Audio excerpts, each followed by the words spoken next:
โอ้หักแล้วนี่เนาะ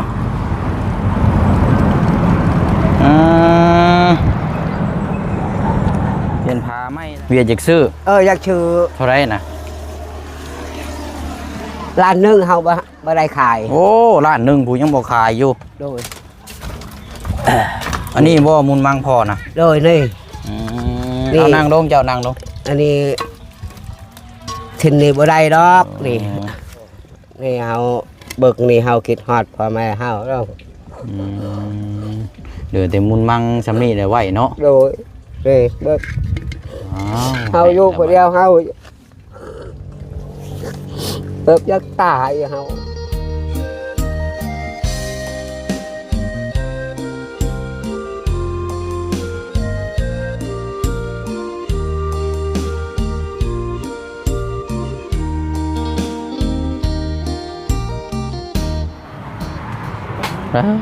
ผู้พี่น้อยถ้ากันนั่งยังเกาะเล่นเห่าบวกกับอากาศกับฮ้อนเอ้าแน่เนาะโอ้ยฮ้อนแท้ฮ้อนว่าไปหน่อยเนาะนี่แหละเนาะดีแต่ว่ามีผมกกหมักขนุนหรือว่ากกหมักมี่พอได้เย็นแน่จักน้อยผู้ตัดภาพมาทางนี้กันเนาะได้ยังกินล่ะส้มยังนอส้มมังม่วงกินไหมโอ้บ่ไหวหรอกนี่เนาะเป็นกระเพาะใช่บ่กล้ากินส้มได้เนาะเอาเนาะนี่ก็ถือว่าเป็นพี่น้องบ้านใกล้เฮือนเคียงอยู่ใกล้กันกับครอบครัวของทางเดียกเนาะเราอยู่เฮือนอยู่บ่ไม่ตุอยู่บ่เราบ่ได้ไปให้สวนเราบ่ออกมาเมื่อแล้วเนาะเอาเนาะกราบสบายดีและสวัสดีพ่อแม่พี่น้องเบิดสู่ผู้สู่คนพบเจอกันดีคือเก่าคือเดิมพี่น้องเนาะเข้ามาหาทางไอเดียก่อนเนาะพี่น้องเนาะก็มาติดตามน้ำกันเนาะระหว่างรอดำเนินการสร้างบ้านเรือนซ่านให้เราพี่น้องเนาะก็รอทั้งสร้างโยกย้ายมาเทบ้านน้องไส้พุ่นละพี่น้องหลังจากจบพุ่นละจังสิโยกย้ายมาพี่เนาะแต่ว่าบ่ฮู้ว่ามื้อใดและวันใดเนาะมื้อนี้ก็มาอัปเดตติดตามเบิ่งนำกันเนาะแล้วก็ได้ยินข่าวเนาะเมื่อวานนี้ก็ทั้งเด็กพี่น้องน้ำตาห้องไห้ไหลออกมาอีกแล้วเนาะเกี่ยวกับ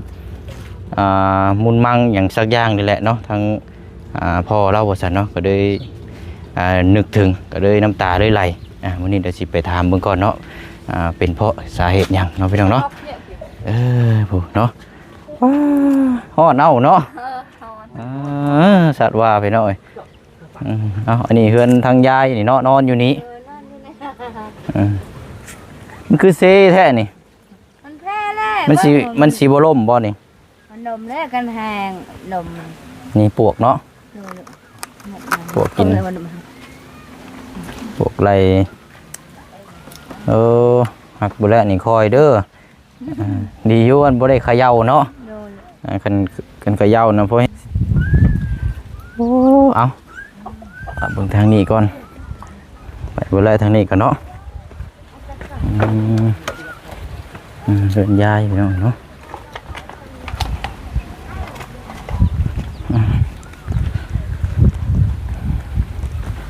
อ่อนมาเอาเท่ดีเนาะใส่อาเดียกเอามันยังนี่คือเปลี่ยนผ้าไหมนะบ่นี่โอ้หักแล้วนี่เนาะ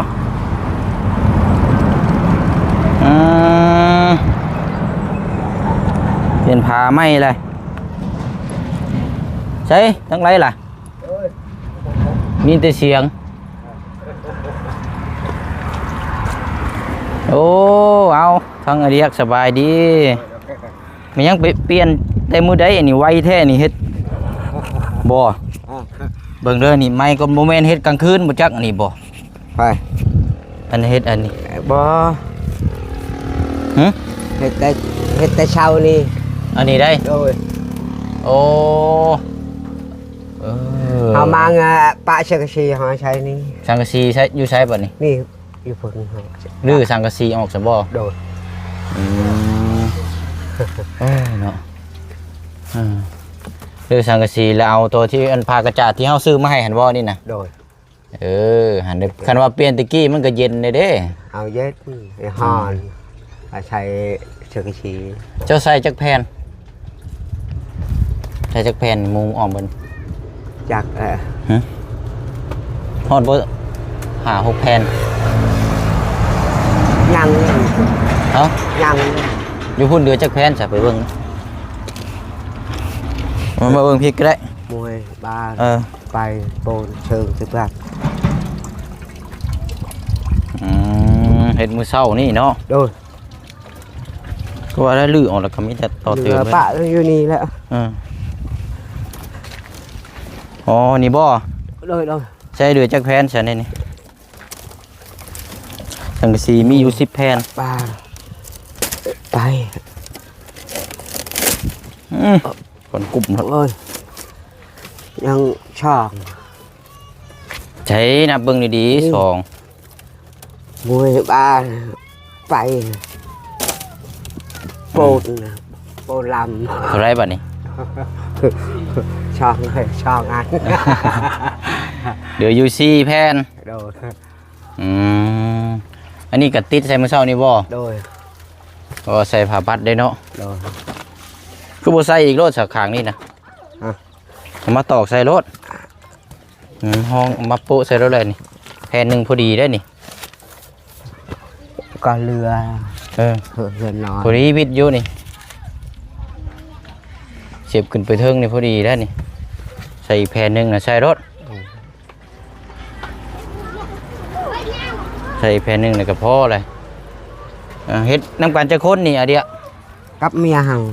เฮ็ดกับเมีย2คนบ่ โดย อืม นี่ได้เชือกชีเขาปะเอาปะเชือกชีนี่ บ่เอาแล้วบ่ บ้าเดี๋ยวเขาไม่กันดูเลย โอ้ตะปูเด้อนี่เอาตอกลงนี่เดี๋ยวเด็กน้อยสิเหยียบ โดยนี่เขาปะอยู่ดีแล้ว นี่ตะปูนะตอแหลมๆนะตอกลงนี่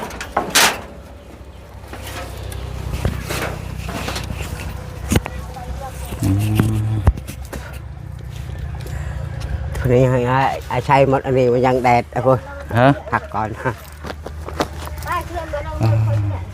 ดื้อออกใส่ตะกี้นี่ก็ได้เด้แล้วแต่ตะกี้แหละ ได้ วันนี้บ่ได้มั่งเลยบ่บัดนี้ ฮะ หลังตัวนั้นน่ะ ปะอยู่หันแล้ว ฮะเอาไว้หันบ่ เอาไว้อยู่หัน บ่ได้ดื้อบ่บัดได้เฮือนใหม่ได้ซะ เพื่อนใหม่ก็ไปนอน นี่ก็ไว้แบบนี้เนาะ ไว้แบบนี้มันยังโมบได้เห็ดนี่ปะอยู่นี่ตัวนี้โมเห็ดเฮ้อ สามมันนี่แหละเนาะนอนอยู่นี่ก่อนเนาะ โดย เอาเต็งอีกอันเดียวเอาไม้เต็งสังกะสีได้หลายแล้วหันลมพัดนะฮะเอาเก็บขึ้นรถเอาเต็งใช่ฮะมึงเนี่ยตะปูนี่มันสิเหยียบเลยนี่ยาวใช่ไหม ปะอยู่ดังไผ่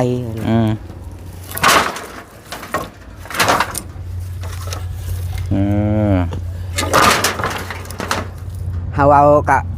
ข้องกระเด็นนี่ก็ไปกันเจ้า ฮะ กอดเจ้ายังปลูกบ้านนี่เจ้าบอกเขาฮือเฮือนเขา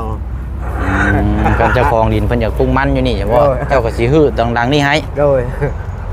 เจ้าบอกเพิ่นมื้อใด ไปเลยบักอันนั้นได้เงินนะกะขายมันเป็นไอ บอกมื้อเช้านี่บ่ เออ เอาเนาะ กัน เอานั่งลงนี่ก่อนก็ได้อ่ะนั่งนี่ก่อนมันฮ้อนเอา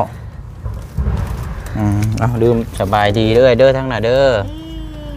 ซอยกัน2คนเนาะ โดย เฮ็ดทั้งม่างทั้งขอบฟ้านี่มื้อเดียวเลยบ่ บอมามืออื่นนี่เฮามาเฮาใช้เช่านี่ เมื่อวานนี่มั่งซั่นบ่ โดย อ๋อเมื่อวานนี่มั่งอันสังกะสีออก โดย แล้ววันนี้มื้อนี้นั่นขอบฟ้า โดยเฮาพาเฮาแล้วเฮาพานี่เฮาไปเฮ็ดยามันอยู่พุ่น มาแล้วบ่ เฮามามื้อนี้ เสียหยามันเนาะหากะมา โดยมันเฮายาวแล้วอันนี้ไม่เฮาพักเฮาเฮ็ดไกลๆนี่ อันก็เห็ดกะไก่ก็อะไรเนี่ยอุ้ยช้ำนี้แล้ว บ่ มันลื่นนี่มันเฮาใหญ่แล้วไม่ก็เฮ็ดเฮาพักนี่แต่เฮายาใช้กับเขา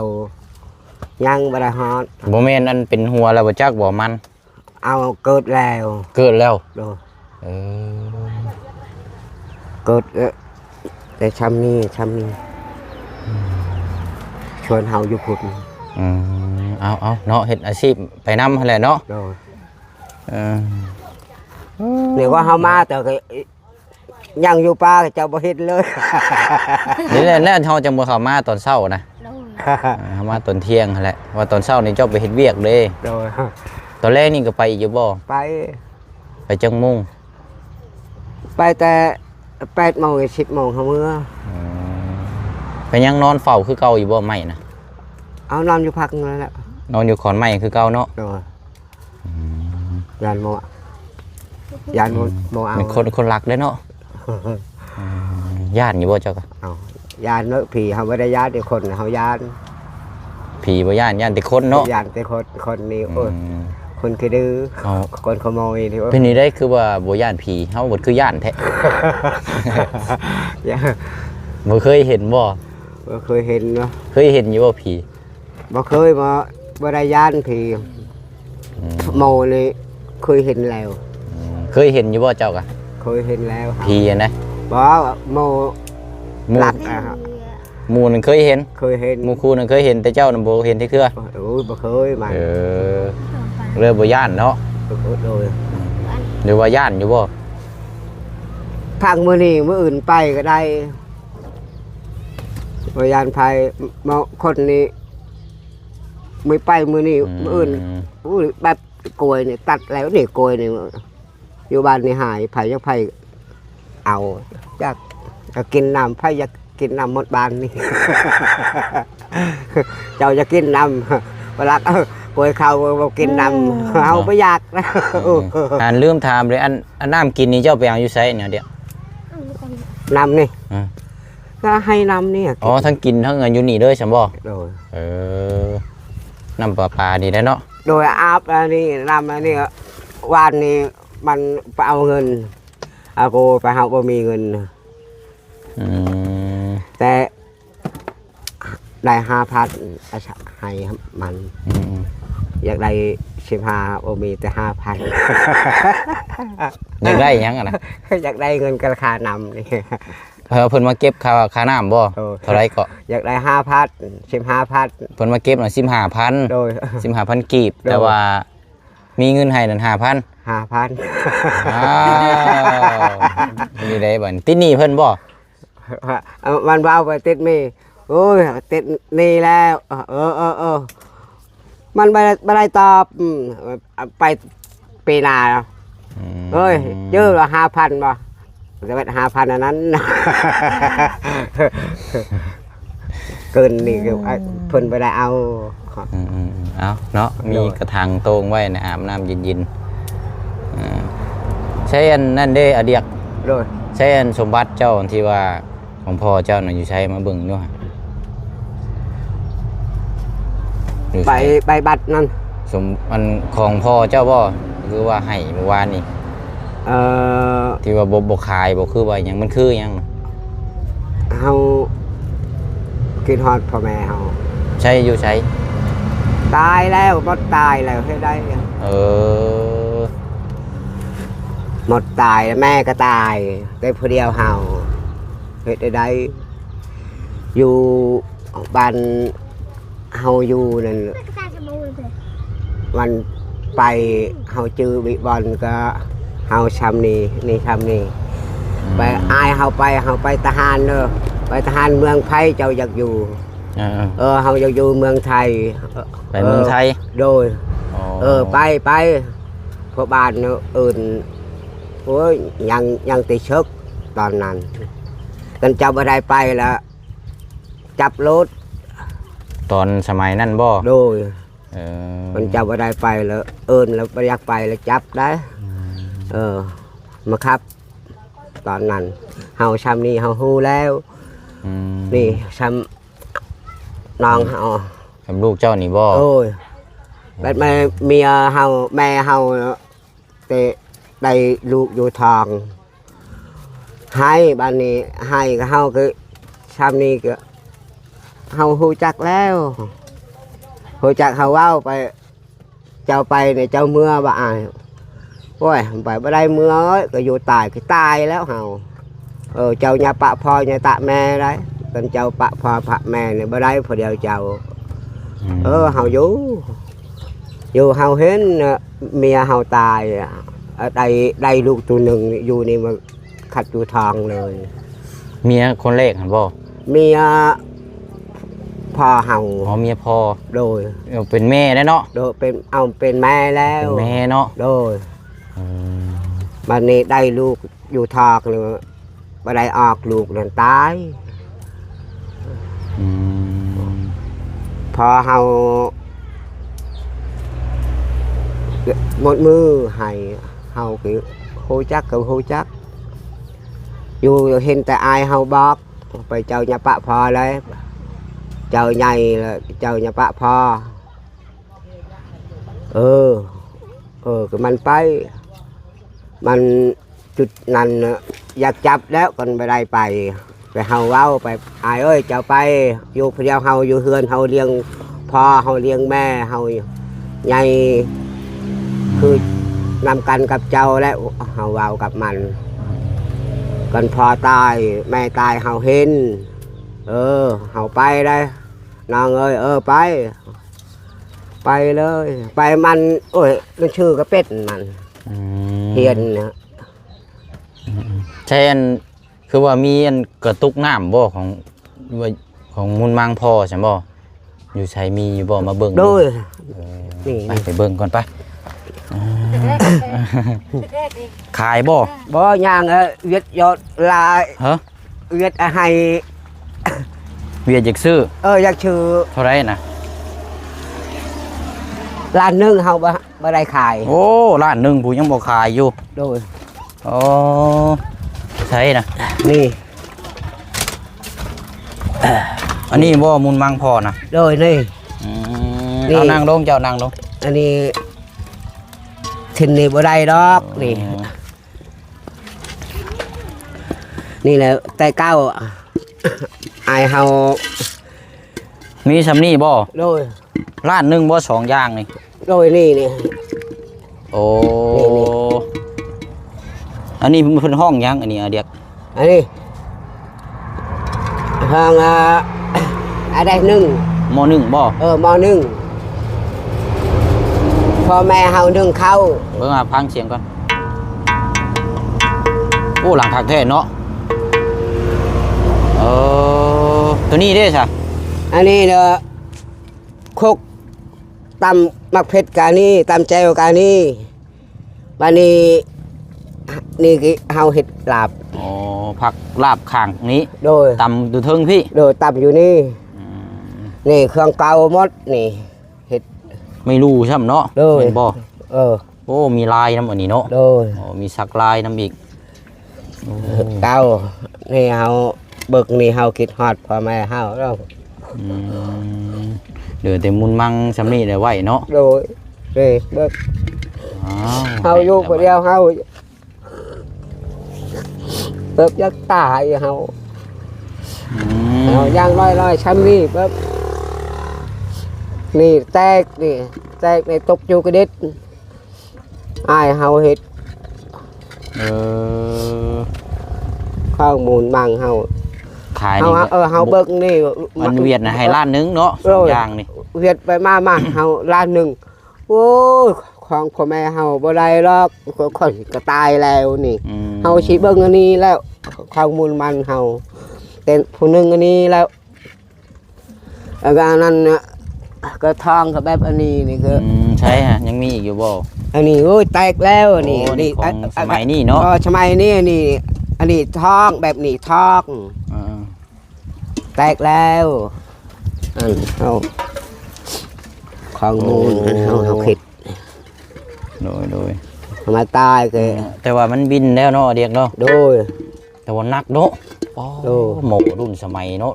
จักปีแล้วนี่เนาะโอ้แต่รุ่นพ่อแม่เพื่อนเนาะรุ่นพ่อแม่ก็ เฮาก็ยังบ่ฮู้จัก อืม เฮาเอาเมียนเอาไว้นี่เฮาเบิ่งนี่เฮาเฮ็ดลาบนี่เฮาไอ้ชัยเฮาเบิ่งนี่อันนี้ก็หวดกับไอ้ชัยนี่ก็ยังได้ ยังมีอยู่บ่ มีเบิกหาชัยหวดนี่ เอาเนาะสมบัติทางพ่อกับแม่ ยังเหลือซามีแล้วพี่น้องเนาะเรากัน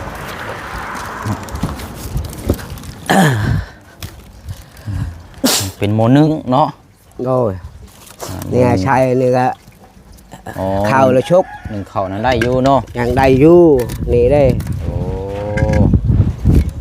คันไผมาซื้อนี่ก็บ่ขายบ่เดี๋ยว ฮะ บ่ขายบ่นี่นะ บ่ขาย เอาเก็บไว้เนาะ ดูเก็บไว้ 2 ล้านก็บ่ขายบ่ ฮะ 2 ล้านก็บ่ขายบ่ อุ้ยบ่ได้ขายเฮาอยากเบิก เอาไว้เบิ่งบ่ เฮาอยากไว้เบิก อืม กันเจ้านายอยากได้อยากเบิกคือเอาเมื่อเบิก อืม ของพ่อแม่เฮา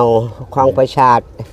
อันนี้รุ่นเตชกเตเชื้อแล้วนี่ รุ่นสมัยสงครามบ่ ไม่สงครามนี่